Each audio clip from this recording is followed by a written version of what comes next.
Welcome, ladies and gentlemen, back to another episode of In the Meadows. I'm your host, Dhruv Solanki, and I'm joined with another one of our hosts. My name is Abdul-Rahman and I'm a Year 7 podcast host, and I'll be talking with Dhruv about the topic that he will introduce. Yes, I'll introduce the topic. So today we'll be talking about King Charles now, not Prince Charles anymore, King Charles's coronation.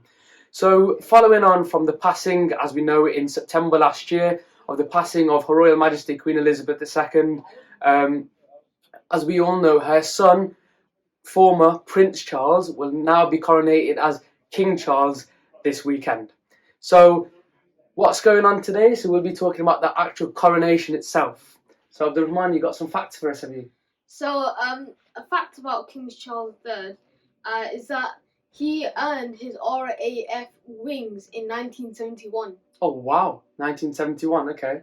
And he was the first heir to the throne to actually have a qualifying university degree in archaeology and anthropology. Oh wow, okay. And if the viewers don't know what anthropology is, it's the study about the behaviour and the origin of humans. And guys, think about it. None of us in our lifetime that we know have seen another king.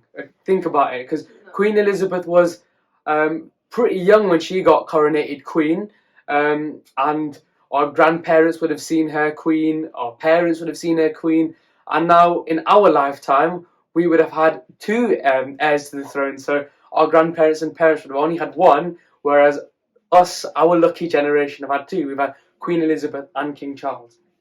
So as we all know, I think this is something we're all excited for, is the bank holiday. So the bank holiday actually represents the coronation of King Charles. So a little bit of information about the coronation itself. The coronation is to be held on Saturday, the 6th of May this year, at Westminster Abbey in London. And the bank holiday we will receive will be next Monday on the 8th of May. And you must be wondering what exactly is happening on this day. Abdul-Rahman, do you know what exactly is happening? So I think the Archbishop of Canterbury will crown the king at the coronation at Westminster Abbey. That's correct. That's all I know, basically. Is that okay? All right. So a little bit more information. So for more of you that do not know and want to know more about the king and Queen Consort, actually, coming back to the Queen Consort, King Charles's wife, Camilla, she will be coronated Queen Consort. Queen Consort is not the Queen per se, but it's the role of the Queen. So King Charles III and Queen Consort Camilla, they will arrive at Westminster Abbey in a procession, starting from Buckingham Palace, the home of the royal family, well, one of them anyway, and it will be ending outside Westminster Abbey. So that's the procession ceremony. And actually, it's taken place at Westminster Abbey for the last 900 years. I think the last one was at 1066 with yes, it was. Well remembered. William. Yeah. It was the last one. Yes, was it the last one or the first one? The first one. William the Conqueror. Yeah, William Conqueror got coronated at Westminster Abbey. Yes. And the next coronation we see will be King Charles, as we know, this Saturday coming up, Saturday the 6th of May. Make sure you guys tune in. It'll be free on BBC. Make sure you tune in on Saturday on the BBC. The whole procession will take place. And let's get the numbers high. Let's get everybody in the UK and maybe the wider worldwide watching the state procession. As we've had Diana's state funeral in the 90s. We've had the Queen's state funeral last year, and we've got the big event, the coronation of King Charles, this Saturday. So make sure you guys tune in, and don't forget to tune in. I'll definitely be tuning in. Yeah, I'm definitely tuning in. I've my British cup of tea with me, a couple of biscuits, and sit in front of the TV to watch the big coronation. Unfortunately, I won't be going to London for the event, but I'll be enjoying it from the comfort of my own home in Leicester. Not so much as grand as the Buckingham Palace or Westminster Abbey in London, but definitely I know I'll be enjoying it on Saturday.